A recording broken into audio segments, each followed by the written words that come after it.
Assalamu alaikum everyone. I hope you are doing well. Today we are going to correct like the final examination of the module Phonetics and Phonology by Professor Marwan with regards to this year 2025.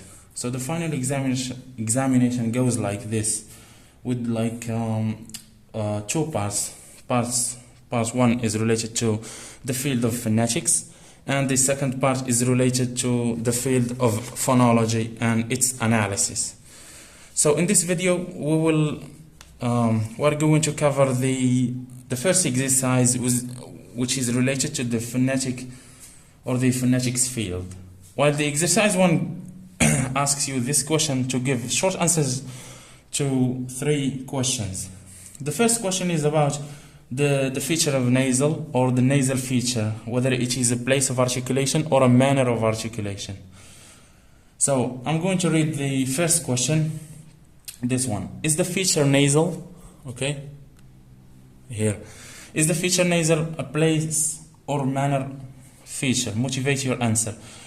This phrase here, motivate your answer, or this sentence here, to motivate your answer, means that you should give reasons why you said whether it is a place or manner of articulation.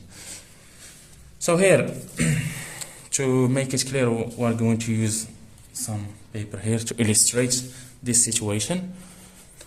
So we said that the nasal feature, here is it. So we know that nasal, it can be plus or minus. If we said that it is a plus nasal, it means like, for example, n, m, or m, the labial. So nasal, what does it mean if you think of it as we know it? So the air goes through the nasal cavity. So here we have 2 possibilities here in this question. They said whether it is place of articulation or manner of articulation. Okay. So how are we going to think of this dichotomy, whether it is place or manner of articulation here?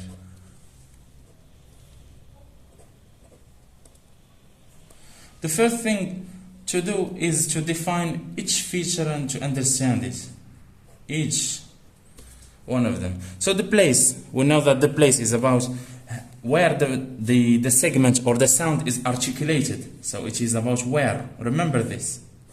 Whenever you are asked, you should distinguish between the 2 notions. While the manner is about how the sound is articulated. So here we can see that manner is about how, and the place is about where the sound is articulated. So here, it would be clear, like for you, for example, if we do this figure. Okay, we have here the teeth. Okay, the lower teeth. Okay, we have here the tongue. Okay, it goes like this. I hope it's clear. Okay, here the nasal cavity. Okay. Here the tongue, the tip of the tongue, this is the lower teeth, and these are the upper teeth. Here is it. So for example, here is the nasal cavity. No, it should be like this. Here is the nasal cavity, this one. Okay, I will draw it here, it will be clear to everyone.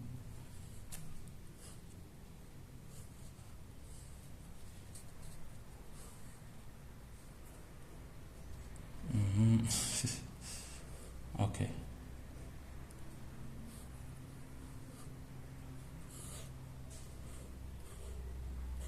Okay, it's like this. So here, what do we have? We have the tongue, teeth, upper teeth, lower teeth, and this is the nasal cavity. Remember this. And this one is the oral cavity. So each time you are asked, you should draw some figures to understand what you are dealing with. If you are confused, here the nasal feature is already clear that it is a manner. So here, what we are concerned with is how the air is articulated, or how the air is going through the oral cavity or the nasal cavity. Here we have the nasal feature. It deals with the nasal cavity. So what do we have? We have the uvula, okay? The uvula lowers down, okay, this way, letting the air to go through the nasal cavity and goes out through the nose, okay? So this one, does it answer where the place where it is, where the sound is articulated? No, it deals with how the air is going through the nasal cavity. And we said that when we are talking about or dealing with the how, it means that a manner of articulation, not place. Okay? So the first question would be answered like the following. That is, this feature of nasal, it is related to the manner of articulation, not place, because it is with how the air is going through the nasal cavity, not the mouth. Here we said that the velum lowered, allowing the air to go through the nasal cavity, and we explained that the difference between manner and place of articulation. I hope it's clear, the first question. Moving now to the second question. The second question, you are asked, describe the, okay, we are asked to describe the articulatory mechanism involved in the production of the labiorized segment, the qu sound.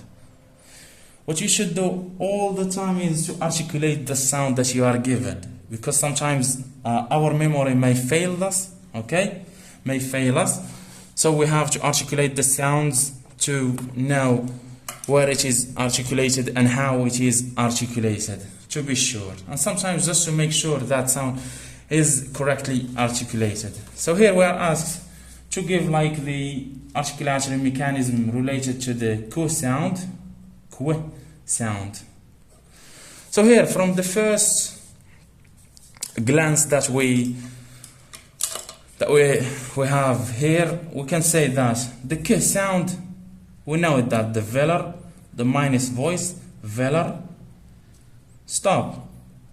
Okay, that's clear. You should know each segment and its characteristics, all of them, all the IPA charts,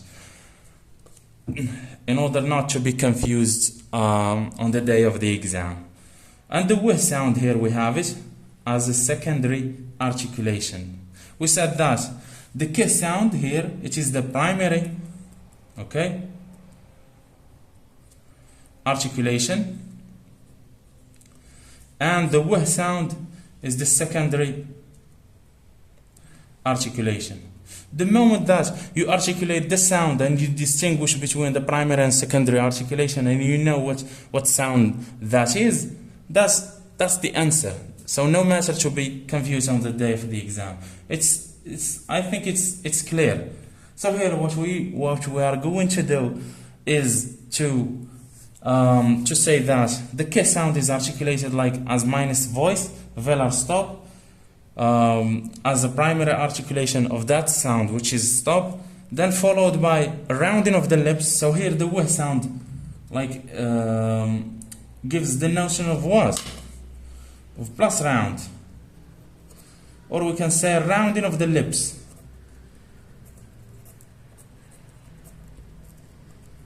Okay? The w sound, it's easy, like when you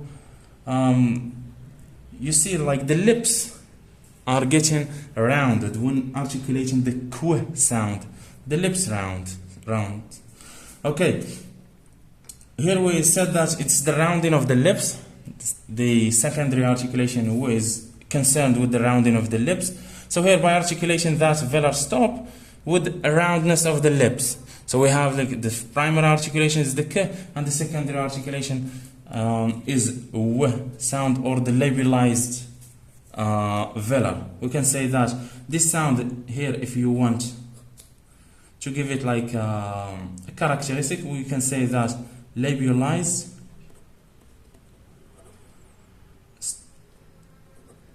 velar stop. This is, I think, it doesn't exist like in phonetics, but we can give it this this characteristics, or this, like we can define it as this, like labioalized velar stop. Here we have the can plus the rounding of the lips. This is like you combine these reasons and you make them in a sentence. This is how you are going to deal with them on the day of the exam, if possible, if you face like this question. Now, I have like a piece of advice to you all, that whenever like all answers are accepted since they have like compelling reasons, or reasons, or the motivation of your answer should be like logical and like should be convincing, not just based on no existing evidence. So you should base your answers on the data you are given, based on like primary knowledge about the field and stuff like that. So now let's move to the third question, which is about the description of the long vowel A and the short vowel A. So here, I think this question is clear. Okay, so we can say that the A sound is like this. Okay, I hope it's clear. Versus the A sound. So from the first glance, you can see that this one is long, plus long, right? And this one is minus long. It means short. This one means short, okay? That's why we give it this minus long and plus long. So the first segment, we can distinguish from its counterpart, the short one, the A sound. The first thing you do is to give the chart, okay? And you have the A sound here, the Arabic one, A. Okay, it's given like this. It's already tense, right? And it is minus round, okay? Plus tense, minus round, minus back. Why? Because it is plus front, okay? We don't use plus front because we already have it used here in the minus back feature. So this is the characteristics of the front vowel, and also we don't have to forget that it is minus high, okay, which means, in other words, it is plus low, okay. Use one of these, okay, either plus low or minus high. What I would go for is to use these, like we discard these ones and we use plus tense, roundness and backness and heightness. No need to use the frontness and the low features. Okay, going back to our analysis here, we have here the long A, which is plus tense, okay. You just use like these features on the day of the exam, and you have like to generate some correct sentences to combine your arguments. Then I think it is accepted for the professor. They are not asking for something that is difficult. While they are sometimes, yes, they do. Well, you have to deal with this. Accept it or reject it. So plus tense, it is how we differentiate between the A sound and the short one. The long one, it is plus long. We said it's very long. When you say it is long, it means it needs more energy and it is more tensity. Like for example, the A sound, it's more tense than the short one. So this is the difference. The first reason where they differentiate. Okay. With regards to the time, the A sound. Okay, we can say that the A sound, with regards to the time, it's long than the other counterpart. Is with regards to the time. The A sound is it takes a long time, like more time to be articulated, because it needs more airflow to go through the oral cavity, while the A1 is just like in a moment and it is articulated. And this is like these are the answers of the first part of the examination of this year, okay, with regards to the phonetics and phonology. And I hope like you grasped some of the how to answer and how to deal with the exam on the day of the exam. See you on the second exercise of this examination. Thank you for your attention.